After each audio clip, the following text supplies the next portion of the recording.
तो स्वागत है आपका एक नए वीडियो में। ये हमारा राजकोषीय नीति का क्लास नंबर 6 होने वाला है, जिसके अंतर्गत आज हम लोग आर्थिक स्थिरता या फिर मूल्य स्थिरता में राजकोषीय नीति की भूमिका के बारे में पढ़ेंगे। पिछले क्लासेस में जैसा कि हम लोग राजकोषीय नीति की भूमिका के बारे में पढ़ रहे थे, जिसमें हम लोग सबसे पहले रोजगार सृजन में राजकोषीय नीति की भूमिका के बारे में पढ़े। इसके बाद आर्थिक समृद्धि एवं आर्थिक विकास में राजकोषीय नीति की भूमिका के बारे में पढ़ चुके थे, यानी कि इकोनॉमिक ग्रोथ और इकोनॉमिक डेवलपमेंट में फिस्कल पॉलिसी का क्या रोल होता है, इसके बारे में भी हम लोग पढ़ चुके हैं। तो आज की क्लास में हम लोग आर्थिक स्थिरता या फिर मूल्य स्थिरता में राजकोषीय नीति का क्या भूमिका होता है, इसके बारे में हम लोग पढ़ेंगे। जैसा कि आपको पिछले क्लासेस में बताया गया था कि हम लोग जो राजकोषीय नीति पढ़ रहे थे, इसके अंतर्गत हम लोग अगर एक बार रिकैप करें कि क्या क्या पढ़े हैं, तो राजकोषीय नीति के अंतर्गत हम लोग ये जानें कि जो राजकोषीय नीति होता है इसका विशेषता क्या होता है, इसका परिभाषा जाने हम लोग। उसके बाद इसका कुछ इम्पोर्टेंट जो फीचर्स रहा था, विशेषता, वो हम लोग जाने। उसके बाद हम लोग जाने कि जो राजकोषीय नीति है इसका 3 घटक होता है। एक तो है आपका लोक प्राप्तियाँ, जिसे राजस्व निधि भी कहा जाता है, या राजस्व निधि बोलिए या फिर राजस्व नीति, ठीक है। तो राजकोषीय नीति का 3 घटक है। पहला है आपका लोक प्राप्तियाँ, दूसरा है लोक व्यय और तीसरा है लोक उधार। तो लोक प्राप्तियाँ और लोक व्यय हम लोग राजकोषीय नीति में पढ़ते हैं, जबकि लोक उधार जो है ये हम लोग पब्लिक फाइनेंस यानी कि लोक वित्त वाले टॉपिक में पढ़ते हैं। तो हम लोग लोक प्राप्तियाँ के अंतर्गत 2 तरह का प्राप्तियाँ देखें। एक है आपका राजस्व प्राप्तियाँ यानी कि रिवेन्यू रिसिप्ट, और एक है आपका पूंजीगत प्राप्तियाँ यानी कि कैपिटल रिसिप्ट। इसी तरह जो हम लोग इसको एक एक करके डिवाइड करके पढ़े थे कि जो आपका राजस्व प्राप्तियाँ हैं, फिर इसको 2 भागों में बांटा जाता है। यानी कि पहले लोक प्राप्तियाँ को 2 भागों में बांटे, एक है आपका राजस्व प्राप्तियाँ और दूसरा है पूंजीगत प्राप्तियाँ। वहीं राजस्व प्राप्तियाँ को फिर 2 भागों में बांटे, एक है आपका कर राजस्व और दूसरा है गैर कर राजस्व, ठीक है। उसके बाद अगर हम लोग देखें तो जो आपका ये है गैर कर राजस्व के बारे में भी हम लोग देखें, जिसके अंतर्गत हम लोग ब्याज प्राप्ति, लाभांश प्राप्ति, अनुदान एवं विदेशी आर्थिक सहायता के बारे में, फीस, लाइसेंस एवं परमिट फीस, बेनामी संपत्ति, विदेशी आकलन फीस, इन सभी के बारे में हम लोग पढ़े। और ये सब जो है ये आपका गैर कर राजस्व के अंतर्गत ये सभी आते हैं। इसके बाद अगर हम लोग बात करें तो हम लोग पढ़े पूंजीगत प्राप्तियां के बारे में, जिसमें देखें कि जो आपका पूंजीगत प्राप्तियां हैं इसको भी 2 भागों में बांटा जाता है। एक है आपका डेप्ट क्रिएटिंग कैपिटल रिसिप्ट और दूसरा है आपका नॉन डेप्ट क्रिएटिंग कैपिटल रिसिप्ट। इसके बारे में हम लोग पढ़े। इसमें हम लोग जाने जितना और भी पॉइंट बन सकता था उसके बारे में। उसके बाद हम लोग लोक राजस्व जो है वो समाप्त हो गया। उसके बाद हम लोग लोक व्यय के बारे में पढ़े। तो लोक राजस्व समाप्त हो गया, जिसके अंतर्गत हम लोग पढ़े राजस्व आय, और हम लोग पढ़े इसी में हम लोग पूंजीगत आय, ठीक है। इसके बाद अगर हम लोग लोक व्यय की बात करें तो इसको भी 2 भागों में बांटा जाता है, एक है आपका राजस्व व्यय और दूसरा है पूंजीगत व्यय। उसी तरह जो आपका राजस्व व्यय है इसको भी एक विकासात्मक व्यय में और एक गैर विकासात्मक व्यय में हम लोग बांट कर पढ़ते हैं।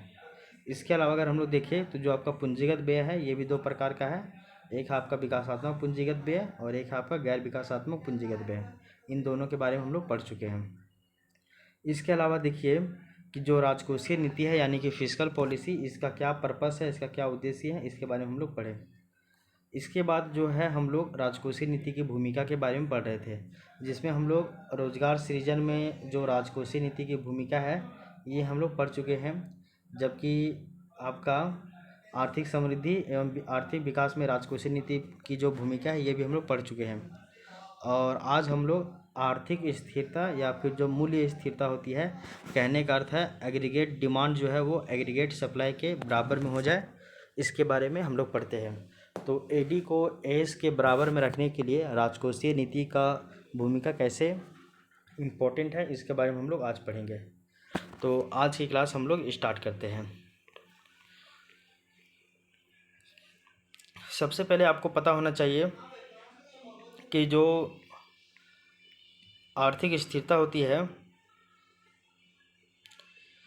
तो किसी भी अर्थव्यवस्था में जो फिस्कल पॉलिसी है, तो किसी भी जो अर्थव्यवस्था है, तो किसी भी अर्थव्यवस्था में जो आपका फिस्कल पॉलिसी है इसका दो पर्पस होता है।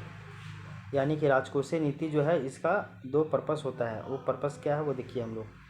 सबसे पहला जो पर्पस है वो है कि आपका AD = S करना, यानी कि समग्र मांग को समग्र आपूर्ति के बराबर करना है, ताकि जो आर्थिक स्थिरता जो है वो बनी रह सके, ठीक है ना।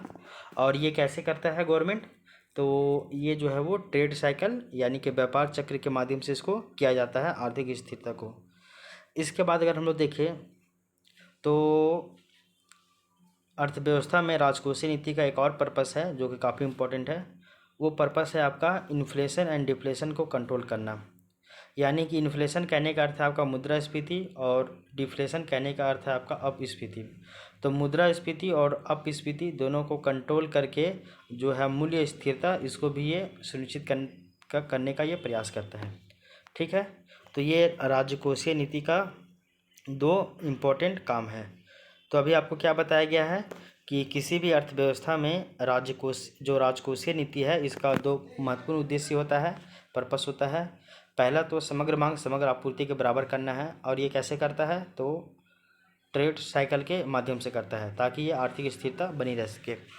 दूसरा जो इसका उद्देश्य है वो है आपका इन्फ्लेशन एंड डिफ्लेशन को कंट्रोल करके मूल्य स्थिरता को सुनिश्चित करने का यह प्रयास करता है। ये हम लोग यहाँ तक जान गए हैं। अब देखिए हम लोग बात किए हैं कि ट्रेड साइकिल के माध्यम से AD = S करने का प्रयास करता है, यानी समग्र मांग को समग्र आपूर्ति के बराबर लाने का प्रयास करता है। वो है आपका व्यापार चक्र के माध्यम से, ठीक है ना। तो हम लोग अगर व्यापार चक्र की बात करें तो व्यापार चक्र क्या है, तो व्यापार चक्र का जो है वो दो तरह का हम लोग अवधारणा बनता है। एक तो है व्यापार चक्र जो आपका ट्रेडिशनल चलते आ रहा है, यानी कि पुरानी अवधारणा, और एक आपका नया अवधारणा। तो हम लोग व्यापार चक्र को पहले देखते हैं। तो व्यापार चक्र क्या है, तो ये जो है ये आपका व्यापार चक्र का पुरानी अवधारणा है, यानी कि पुराना आइडियोलॉजी है। इसमें क्या है कि व्यापार चक्र मतलब ये एक साइकिल के रूप में है। एक बार ये अच्छा स्थिति में जाएगा, फिर खराब, फिर और ख़राब, फिर धीरे धीरे सुधार होगा, फिर ये अच्छा स्थिति में जाएगा। इसको हम लोग बोलते हैं व्यापार चक्र। अगर इसमें देखें तो सबसे पहले जो है आपका एक समय इकोनॉमिक बूम का कंडीशन आएगा, यानी कि आर्थिक उछाल का, ठीक है ना। और जब आपका आर्थिक उछाल होगा तो यहाँ पे जो अधिकतम उत्पादन और अधिकतम रोजगार का स्तर होगा। तो जब अर्थव्यवस्था अपने बूम में होता है, यानी कि अपने उछाल में होता है, तो इस कंडीशन में जो है उत्पादन वो अधिक होता है और रोजगार का भी स्तर ज़्यादा होता है। उसके बाद देखिए कोई भी अर्थव्यवस्था इकोनॉमिक जो बूम है, इकोनॉमिक बूम से वो आर्थिक गिरावट की ओर जाती है। तो ये क्रमबद्ध चलते रहता है। एक बार बूम होगा उसके बाद वो धीरे धीरे आर्थिक गिरावट में जाएगा, यानी कि बूम तो बूम से स्लो डाउन में जाएगा। और जो स्लो डाउन का कंडीशन है, यहाँ पे जो उत्पादन है एवं जो रोजगार है, तो उत्पादन एवं रोजगार में क्रमिक रूप से कमी एवं बेरोजगारी की जो दर है वो वृद्धि होती है। अभी आपको बताया गया था कि किसी भी अर्थव्यवस्था में जब बूम का कंडीशन होता है, यानी कि उछाल का कंडीशन होता है, तो ऐसे में अधिकतम उत्पादन होता है और साथ ही साथ अधिकतम रोजगार का भी स्तर मिलता है। वहीं बूम से स्लो डाउन की स्थिति में जाते हैं, यानी कि गिरावट की स्थिति में, तो यहाँ पे उत्पादन में भी कमी होता है और रोजगार के स्तर में भी क्या होता है, तो कमी होता है, ठीक है। इसके अलावा अगर हम लोग देखें तो गिरावट से फिर वो कोई भी अर्थव्यवस्था मंदी की ओर जाती है, ठीक है ना।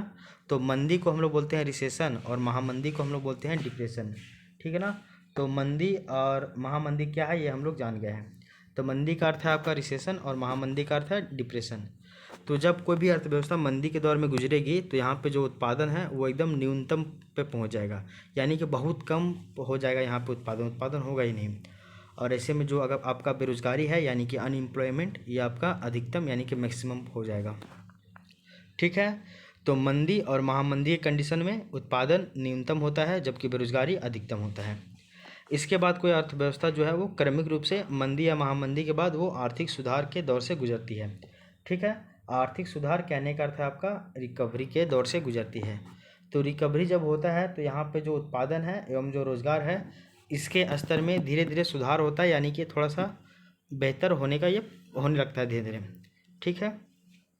तो जो आपका व्यापार चक्र का जो पुरानी अवधारणा है इसमें क्या बताया जा रहा है कि ये कोई भी जो अर्थव्यवस्था है वो क्रमबद्ध तरीके से इकोनॉमिक बूम के कंडीशन से गुजरेगा यानी कि उछाल। उसके बाद वो अर्थव्यवस्था आर्थिक गिरावट यानी कि स्लो डाउन के कंडीशन से गुजरेगा। उसके बाद वो अर्थव्यवस्था जो है वो रिसेशन या फिर डिप्रेशन के दौर से गुजरेगा। उसके बाद वही अर्थव्यवस्था आपका रिकवरी के दौर से गुजरेगा और उसके बाद रिकवरी से वो इकोनॉमिक बूम में पहुंच जाएगा। तो ये हम लोग पुरानी अवधारणा देते हैं ये, ठीक है। अब हम लोग पुरानी अवधारणा देख चुके हैं, अब देखते हैं हम लोग नई अवधारणा क्या है। तो अगर नई अवधारणा की बात करें तो नई अवधारणा में कुछ इस तरह का ग्राफ बनता है, ठीक है।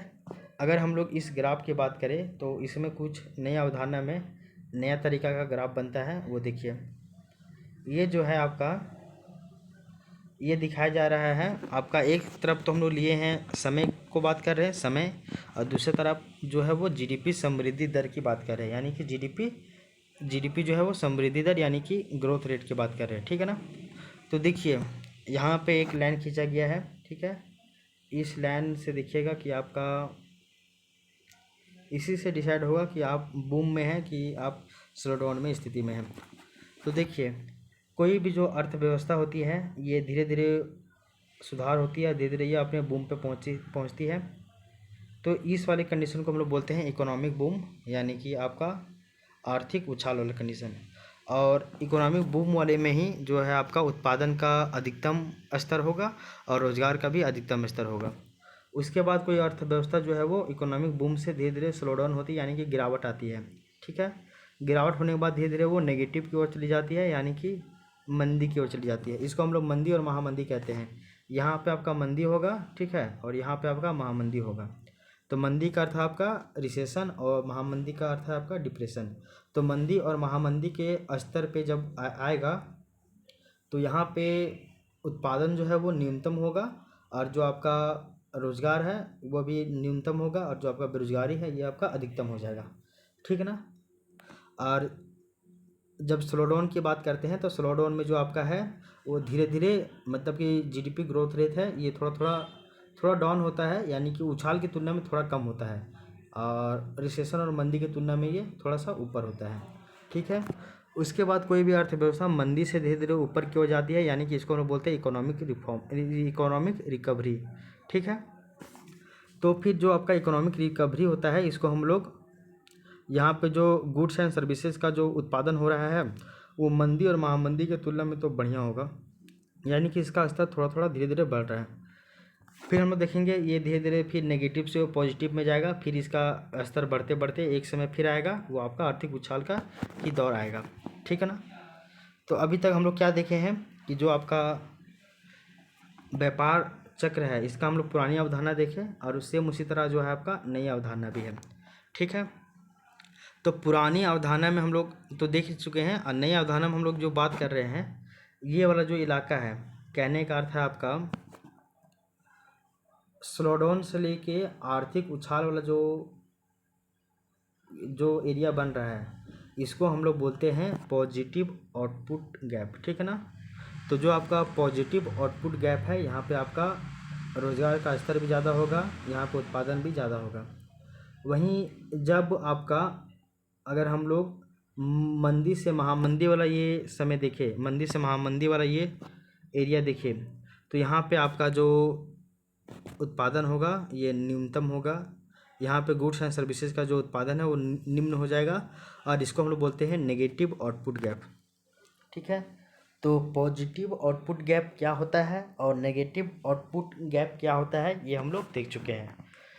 उसके बाद हम लोग जाने कि फिर कोई अर्थव्यवस्था सुधार से आर्थिक उछाल की ओर जाएगी, तो जब आपका उछाल होगा तो फिर यहाँ पे ये आपका पॉजिटिव आउटपुट गैप देखने को मिलेगा और यहाँ पे फिर आपका उत्पादन ज़्यादा होगा, रोजगार का स्तर भी ज़्यादा होगा, ठीक है। अब देखिए ये वाला जो लाइन हम लोग खींचे हैं इस लाइन को औसत आर्थिक समृद्धि दर कहा जाता है, यानी कि ये एवरेज है, ठीक है ना। इसको हम लोग औसत आर्थिक समृद्धि दर कहते हैं, ठीक है। तो आई होप ये जो आपका व्यापार चक्र का नया जो ग्राफ है ये आपको समझ में आया होगा। ओल्ड ग्राफ तो हम लोग देख ही चुके हैं, वो देख ही रहे हैं। नया ग्राफ हम लोग समय और जीडीपी ग्रोथ रेट के सापेक्ष में बनाते हैं, जिसमें हम लोग और पॉजिटिव आउटपुट गैप और नेगेटिव आउटपुट गैप ये सभी की बात हम लोग इसमें करते हैं। तो इन दोनों ग्राफ को आप याद रखिएगा, ठीक है। तो ग्राफ हम लोग देख चुके हैं। अभी तक हम लोग क्या देखे कि जो आपका आर्थिक स्थिरता है इसमें राजकोषीय नीति की भूमिका क्या होती है। इसमें हम लोग जाने कि कोई भी अर्थव्यवस्था है, यहाँ पे राजकोषीय नीति का दो तरह का पर्पस होता है। पहला पर्पस ये है कि समग्र जो मांग है इसको समग्र आपूर्ति के बराबर करना है। क्यों करना है? ताकि जो आपका आर्थिक स्थिरता है वो बना रह सके, यानी कि इकोनॉमिक स्टेबिलिटी वाला कंडीशन बना रह सके। और ये गवर्नमेंट किसके माध्यम से करता है? तो वो आपका ट्रेड साइकिल यानी कि व्यापार चक्र के माध्यम से करता है। तो इसी क्रम में हम लोग व्यापार चक्र का पुरानी अवधारणा भी देखे और व्यापार चक्र का नई अवधारणा, इन दोनों को भी हम लोग देख चुके हैं। ठीक है, आगे देखिए, किसी भी अर्थव्यवस्था में राजकोषीय नीति का एक और अन्य जो पर्पस होता है वो ये है कि इन्फ्लेशन डिफ्लेशन को कंट्रोल करके मूल्य स्थिरता को सुनिश्चित करना है। तो आपका जो मुद्रास्फीति है और अपस्फीति है इसको वो मैनेज करके या इसको वो कंट्रोल करके जो आपका मूल्य स्थिरता है, ठीक है ना, इसको वो सुनिश्चित करने का प्रयास करता है। ठीक है ना। अब देखते हैं हम लोग इसके बाद इसमें बताया जा रहा है आपका कि अभी तक हम लोग जो देखे हैं कि जो आपका पॉजिटिव आउटपुट गैप है और जो आपका नेगेटिव आउटपुट गैप है ये सब हम लोग देखे थे ना अभी। अब देखिए, बताया जाता है कि जो आपका जो फिस्कल पॉलिसी है यानी कि राजकोषीय नीति है, तो गवर्नमेंट जब है राजकोषीय नीति के माध्यम से दो तरह का जो है वो नीति का यूज करता है। पहला है आपका संकुचनवादी राजकोषीय नीति का यूज करता है और एक है आपका विस्तारवादी राजकोषीय नीति का यूज करता है। तो ये कब कब करता है वो देखिए, जब आपका पॉजिटिव आउटपुट गैप आता है, तो जब पॉजिटिव आउटपुट गैप आता है तो ऐसे में गवर्नमेंट जो है वो संकुचनवादी राजकोषीय नीति का प्रयोग करता है। और वहीं जब नेगेटिव आउटपुट गैप आता है यानी कि रोज़गार जो है वो कम हो रहा है, आपका उत्पादन जो है वो कम हो रहा है, तो ऐसे में गवर्नमेंट के द्वारा विस्तारवादी राजकोषीय नीति का प्रयोग किया जाता है। ये बताया गया है। आगे देखिए, जब आपका संकुचनवादी राजकोषीय नीति का प्रयोग करता है गवर्नमेंट, तो इसके अंतर्गत कर दर में वृद्धि करता है, यानी कि टैक्स का जो रेट है इसमें वृद्धि कर देगा और व्यय में कमी कर देगा, यानी कि जो खर्चा कर रहा है गवर्नमेंट इसमें भी कमी कर देता है। क्यों करता है? क्योंकि जो आपका पॉजिटिव आउटपुट गैप है, यहाँ पे आपका उत्पादन तो ज़्यादा हो ही रहा है, रोज़गार तो ज़्यादा हो ही रहा है, ऐसे में लोगों के पास पैसा होगा, तो ऐसे में इसको भी कंट्रोल करना है भाई, कहीं ज़्यादा इतना ऐसा भी नहीं हो जाए कि हम लोग का मुद्रा का जो क्रय क्षमता है वही गिर जाए। तो यही कहने के लिए जो गवर्नमेंट है वो संकुचनवादी राजकोषीय नीति का प्रयोग करता है, जिसके माध्यम से कर दर में वृद्धि कर देता है टैक्स रेट में, और जो गवर्नमेंट है वो व्यय में कमी कर देता है। और आगे देखिए, गैर विकासात्मक व्यय में अप्रत्याशित कमी करता है। कहने का अर्थ है ऐसे व्यय जिससे आपका कोई फायदा नहीं होने वाला है। गैर विकासात्मक व्यय कहने का मतलब है कि आपके फूड के ऊपर जो खर्चा कर रहा है ये आपका गैर विकासात्मक व्यय हो गया। तो वही गैर विकासात्मक में जो व्यय है इसमें अप्रत्याशित कमी करता है, यानी कि एकदम पूरा बहुत ज़्यादा इसमें कमी कर देता है। वहीं आपको बताया गया था कि जो आपका नेगेटिव आउटपुट गैप होता है तो इसमें तो उत्पादन बहुत कम होता है, निम्न स्तर पे होता है, और उत्पादन कम होगा तो ऐसे में आपका जो है बेरोजगारी का दर बढ़ जाएगा। तो ऐसे में गवर्नमेंट जो है वो क्या करती है कि जब आपका नेगेटिव आउटपुट गैप होता है तो ऐसे में गवर्नमेंट विस्तारवादी राजकोषीय नीति का प्रयोग करती है। और इसके अंतर्गत क्या होता है कि पहला कर दर में छूट दिया जाता है। एक तो हम लोग देखें संकुचनवादी राजकोषीय नीति में टैक्स का जो रेट है इसको बढ़ा दे रहा है, जबकि विस्तारवादी राजकोषीय नीति में जो टैक्स का रेट है इसमें छूट दे रहा है या फिर कम कर दे रहा है। फिर देखें कि जो आपका संकुचनवादी राजकोषीय नीति है इसके अंतर्गत सरकार जो है वो व्यय में कमी कर रहा है, लेकिन विस्तारवादी राजकोषीय नीति के अंतर्गत जो सरकार है वो व्यय में क्या कर रहा है, वो वृद्धि कर रहा है। और कैसा व्यय कर रहा है? तो विकासात्मक और गैर विकासात्मक दोनों तरह का व्यय कर रहा है। आपको बताया गया था कि संकुचनवादी में व्यय में कमी करता है, और कैसा कमी करता है? तो गैर विकासात्मक व्यय में कमी करेगा, लेकिन विस्तारवादी राजकोषीय नीति के अंतर्गत व्यय में वृद्धि करता है। और कैसा व्यय? तो आपका विकासात्मक और गैर विकासात्मक दोनों तरह के व्यय जो है वो खर्चा है उसको वो गवर्नमेंट बढ़ा देता है। तो ठीक है, तो आपका नेगेटिव आउटपुट गैप और आपका पॉजिटिव आउटपुट गैप ये जो था ये आपको समझ में आ गया होगा। अब हम लोग नेक्स्ट देखते हैं इसके बाद। आगे देखिए, इसमें बताया जा रहा है कि किसी अर्थव्यवस्था में समग्र मांग जो होती है वो समग्र आपूर्ति के बराबर होती है, तो इसको हम लोग इकोनॉमिक स्टेबिलिटी कहते हैं। कहने का अर्थ क्या है कि जब समग्र मांग समग्र आपूर्ति के बराबर होती है किसी भी अर्थव्यवस्था में, तो उसको हम लोग आर्थिक स्थिरता कहते हैं। और जो आपका आर्थिक स्थिरता है यानी कि इकोनॉमिक स्टेबिलिटी है, इसमें क्या होता है कि जब इकोनॉमिक स्टेबिलिटी होगा तो किसी भी अर्थव्यवस्था में जो रोज़गार है ये भी ज़्यादा होगा और आपका उत्पादन भी ज़्यादा होगा। तो आर्थिक स्थिरता में रोज़गार भी ज़्यादा होगा और उत्पादन का भी स्तर जो है वो ज़्यादा होगा, ये आपको पता होना चाहिए। इसके बाद देखिए, कहने का अर्थ है कि पूर्ण रोज़गार की स्थिति होगी। जब आपका इकोनॉमिक स्टेबिलिटी होगा ना, तो ऐसे में पूर्ण रोज़गार का स्थिति होगा, ठीक है ना। आगे देखिए, इसे ही प्रभावी मांग की स्थिति भी कहा जाता है। तो जो आपका पूर्ण रोज़गार की स्थिति होती है उसी को हम लोग प्रभावी मांग की स्थिति भी कहते हैं। क्यों कहते हैं? क्योंकि ऐसे में सभी लोगों को काम मिलेगा और सभी लोगों को काम मिलेगा तो सभी लोगों के पास पैसा आएगा, यानी कि आय बढ़ेगा, और आय बढ़ेगा तो सभी लोग डिमांड करेंगे, और सभी लोग डिमांड करेंगे तो इसी को हम लोग बोलते हैं प्रभावी मांग की स्थिति। ठीक है, यहाँ तक समझ में आ गया होगा। नेक्स्ट देखिए, बताया जा रहा है कि बट इन्फ्लेशन या फिर इकोनॉमिक बूम, इन्फ्लेशन कहने का मतलब है आपका मुद्रास्फीति की टाइम, और या फिर जो इकोनॉमिक बूम है यानी कि आर्थिक उछाल की स्थिति में जो उत्पादन का जो स्तर है वो क्या हो जाता है, उच्च हो जाता है, जिसे हम लोग सकारात्मक निर्गत अंतराल कहते हैं, यानी कि पॉजिटिव आउटपुट गैप कहते हैं। ये तो भी हम लोग जाने कि जब आपका इन्फ्लेशन होता है यानी कि मुद्रास्फीति का टाइम हो जाता है, या फिर जब आपका आर्थिक उछाल का स्थिति आ जाता है यानी कि इकोनॉमिक बूम का स्थिति आता है, तो ऐसे में जो उत्पादन का जो स्तर है वो पॉजिटिव हो जाता है। उसको हम लोग बोलते हैं पॉजिटिव आपका आउटपुट गैप। इसको क्या बोलते हैं? Positive output gap. और हिंदी में इसी को क्या कहा जाता है? सकारात्मक निर्गत अंतराल कहा जाता है, ठीक है ना। तो इंग्लिश में पॉजिटिव आउटपुट गैप और हिंदी में सकारात्मक निर्गत अंतराल कहा जाता है। कब ये होता है? कि जब आपका जो है वो इकोनॉमिक बूम का कंडीशन आएगा। तो ऐसे में गवर्नमेंट फिर क्या करता है?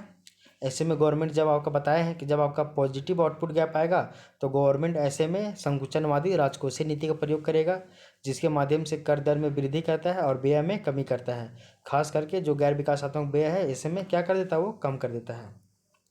तो वही इसमें भी बताया जा रहा है, ठीक है ना, कि जब आपका इकोनॉमिक बूम का कंडीशन आएगा, यानी कि जब आपका मुद्रास्फीति या फिर इकोनॉमिक बूम का कंडीशन आएगा तो ऐसे में उत्पादन का स्तर जो है वो उच्च हो जाता है, जिसको हम लोग सकारात्मक निर्गत अंतराल कहते हैं, ठीक है ना। तो ऐसी स्थिति में जो गवर्नमेंट है, गवर्नमेंट के द्वारा जो लोक व्यय है, वो गवर्नमेंट के द्वारा लोक व्यय खास करके जो गैर विकासात्मक जो लोक व्यय है इसको क्या कर दिया जाता है? क्रमिक रूप से इसमें कमी लाई जाती है। आपको बताया गया था कि जो आपका सरकार जो है वो लोक व्यय में कमी कर देगा, खास करके जो गैर विकासात्मक व्यय है इसमें क्या कर देगा? वो क्रमिक रूप से या फिर अप्रत्याशित रूप से इसमें कमी कर देता है, ये बताया है। वहीं दूसरी तरफ जो है वो कर दर यानी कि टैक्स रेट में क्रमिक रूप से वो वृद्धि करता है। तो संकुचनवादी राजकोषीय नीति का प्रयोग करता है, इसमें आपका टैक्स रेट भी बढ़ा देता है और आपका व्यय में भी कमी करता है, और ये क्रमिक रूप से करता है, ठीक है ना। आगे देखिए, और ऐसी जो फिस्कल पॉलिसी है इसको हम लोग राजकोषीय नीति कहते हैं। तो ये तो अभी शुरू में ही आपको बताया गया था कि ऐसा जब गवर्नमेंट करता है इसको हम लोग बोलते हैं संकुचनवादी राजकोषीय नीति। ये आपको समझ में आ गया है। आगे देखिए, इसमें एक नोट करके दिया हुआ है कि इन्फ्लेशन या इकोनॉमिक बूम के दौरान क्रमिक रूप से कम होती सार्वजनिक व्यय की मात्रा को नेगेटिव क्षतिपूर्ति व्यय कहते हैं, ठीक है ना। तो जब देखिए, जब आपका मुद्रास्फीति या फिर आर्थिक उछाल का कंडीशन होता है तो ऐसे में जो क्या है, ऐसे में क्या होता है? आपका पॉजिटिव आउटपुट गैप होता है ना, यानी कि उत्पादन का जो उच्च स्तर होता है। तो ऐसे में गवर्नमेंट जो है वो संकुचनवादी राजकोषीय नीति का प्रयोग करता है, और ऐसे में जो है वो लोक व्यय में कमी कर देता है सरकार। तो इसको हम लोग क्या कहते हैं? इसको हम लोग कहते हैं नेगेटिव क्षतिपूर्ति व्यय। क्या कहते हैं? नेगेटिव यानी कि नकारात्मक, क्षतिपूर्ति व्यय। तो नेगेटिव क्षतिपूर्ति यानी कि कंपेंसेशन, अब व्यय मतलब एक्सपेंडिचर, तो नेगेटिव कंपेंसेशन एक्सपेंडिचर इसको कहा जाता है, ठीक है। आगे देखिए, बट जब मंदी या फिर महामंदी की स्थिति आती है यानी कि रिसेशन या फिर डिप्रेशन की स्थिति आती है, तो ऐसे में गवर्नमेंट जो है वो कर दर में छूट देता है। तो कर दर में छूट क्यों देता है? अभी आपको बताया गया था कि जो है गवर्नमेंट क्या करता है। देखिए कि जब आपका मंदी या फिर महामंदी का स्थिति आता है तो ऐसे में आपका जो है वो नेगेटिव आउटपुट गैप हो जाता है, यानी कि नकारात्मक निर्गत अंतराल हो जाता है। तो नकारात्मक निर्गत अंतराल में क्या करता है गवर्नमेंट, जो है वो विस्तारवादी राजकोषीय नीति का प्रयोग करता है। और विस्तारवादी राजकोषीय नीति के माध्यम से क्या करता है, वो कर दर में छूट लाता है या फिर कमी करता है। पहला कर दर में छूट करता है या फिर कमी लाता है, और दूसरा व्यय में वृद्धि कर देता है। और व्यय कैसा, तो गैर विकासात्मक और विकासात्मक दोनों तरह का व्यय जो है वो खर्चा करने का प्रयास करती है गवर्नमेंट, ठीक है ना। तो इसको हम लोग क्या कहते हैं, इसको हम लोग कहते हैं सकारात्मक क्षतिपूर्ति व्यय। तो नकारात्मक क्षतिपूर्ति व्यय संकुचनवादी राजकोषीय नीति से संबंधित है, जबकि सकारात्मक क्षतिपूर्ति व्यय जो है वो आपका विस्तारवादी राजकोषीय नीति से संबंधित है।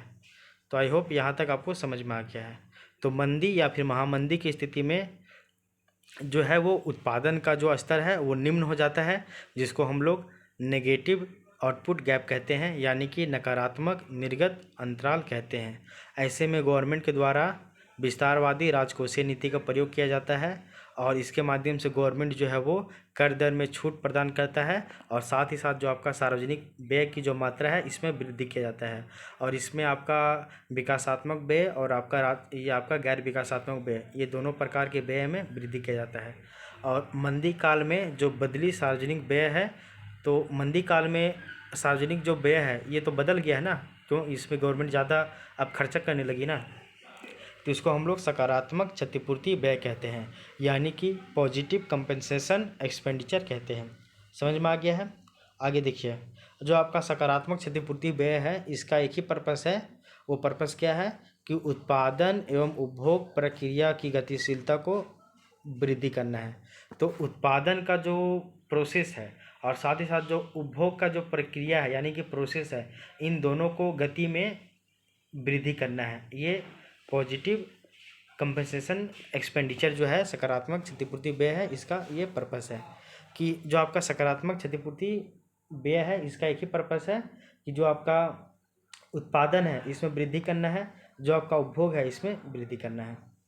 ये समझ में आ गया है। आगे देखिए, पॉजिटिव क्षतिपूर्ति व्यय से युक्त फिस्कल पॉलिसी को हम लोग विस्तारवादी या फिर उदारवादी राजकोषीय नीति कहते हैं।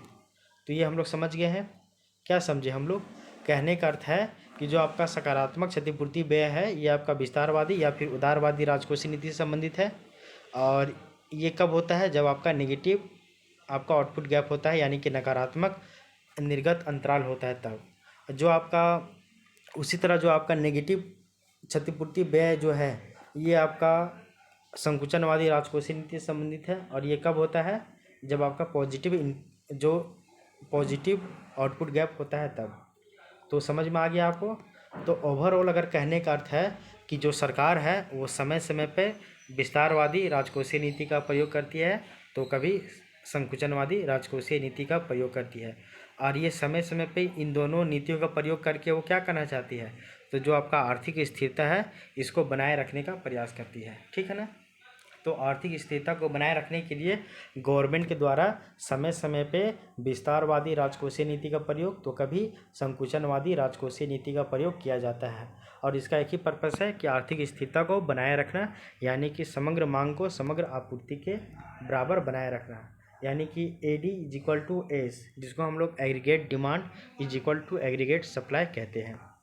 तो आई होप ये वाला पॉइंट आपको समझ में आया होगा। इस तरह से जो हम लोग का राजकोषीय नीति है, ये राजकोषीय नीति पूरी तरीके से कंप्लीट हो जाता है।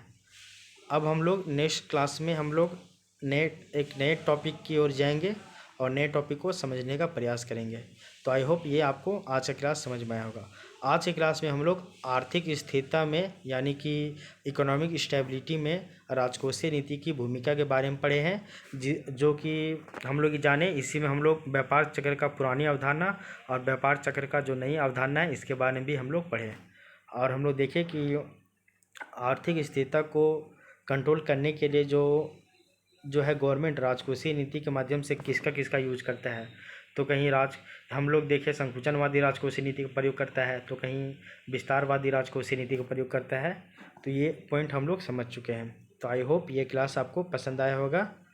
और आज के क्लास में हम लोग राजकोषीय नीति यानी कि जो आपका फिस्कल पॉलिसी है, इस फिस्कल पॉलिसी को पूरी तरीके से हम लोग कंप्लीट कर चुके हैं। आपको बार बार ये पॉइंट बताया जा रहा है कि जो आपका राजकोषीय नीति है, इसके अंतर्गत हम लोग 3 तरह के कोष को शामिल करते हैं। एक है आपका लोक राजस्व, दूसरा है आपका लोक व्यय और तीसरा है आपका लोक उधार। तो लोक राजस्व और लोक व्यय, इन दोनों टॉपिक को हम लोग राजकोषीय नीति के अंतर्गत पढ़े हैं, जबकि जो आपका लोक उधार है, इस वाले पॉइंट को हम लोग जो है वो लोक वित्त यानी कि पब्लिक फाइनेंस वाले टॉपिक में पढ़ेंगे। तो नेक्स्ट क्लास से हम लोग पब्लिक फाइनेंस यानी कि लोक वित्त को स्टार्ट करेंगे और वहाँ से आप इसको रिलेट करने का प्रयास कीजिएगा। तो ग्रुप ए का जितना भी टॉपिक है सब आपस में एक दूसरे से इंटरलिंक्ड है, ठीक है ना। तो आपका जैसे कि नेशनल इनकम, आपका इन्फ्लेशन, आपका पब्लिक फाइनेंस, आपका फिस्कल पॉलिसी, आपका मतलब कि पब्लिक एक्सपेंडिचर यानी कि सार्वजनिक व्यय, ये सभी टॉपिक आपस में एक दूसरे से जुड़ा हुआ है। तो जो आपका राजकोषीय नीति है, इसका जो 3 घटक था, लोक प्राप्तियाँ या लोक राजस्व, दूसरा है आपका लोक व्यय और तीसरा है आपका लोक उधार। तो इन दोनों को हम लोग डिटेल से पढ़ चुके हैं। लोक उधार को हम लोग जो आपका हम लोग ये है मतलब लोक वित्त वाले टॉपिक में यानी कि पब्लिक फाइनेंस वाले टॉपिक में पढ़ेंगे। तो आई होप ये आपको पसंद आया होगा। तो अब मिलते हैं नेक्स्ट क्लास में एक नए चैप्टर के साथ में। तब तक के लिए thank you, take care, bye bye.